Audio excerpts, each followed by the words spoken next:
நீங்க இவள ஃபங்க்ஷனுக்கு வர சொன்னீங்களா? அம்மா நீங்க வர அப்பா எப்படி இலக்கியாவெல்லாம் கூப்பிடுவாரு? இவதான் அது போய் சொல்றான். ஏய் எதுக்கு நீங்க வந்த? சவால் விட்ட மாதிரி பர்த்டே பார்ட்டில ஏதாவது ஒரு பிரச்சனை பண்ணலான்னு பாக்குறியா? முதல்ல வெளியே போடி. ஏய் அஞ்சலி, உனக்கே இது ஓசி வீடு. இந்த லட்சணத்துல நீ என்ன வெளியே போக சொல்றியா? ஏய் யாரு ஓசைங்கற? நான் இங்க தங்கறதுக்கு எல்லா உரிமையும் எனக்கு இருக்கு.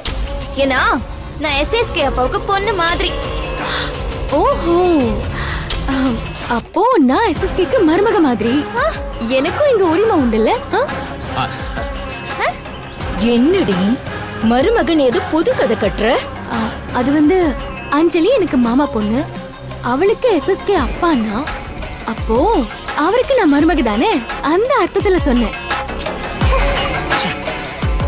எஸ்எஸ்கே என்ன இவ பாட்டுக்கு உறவு முறை கொண்டாடிட்டு இருக்கா, நீங்க பாட்டுக்கு அமைதியா நிக்கிறீங்க. அவளை வெளியே போக சொல்லுங்க. தாட்சாயணி,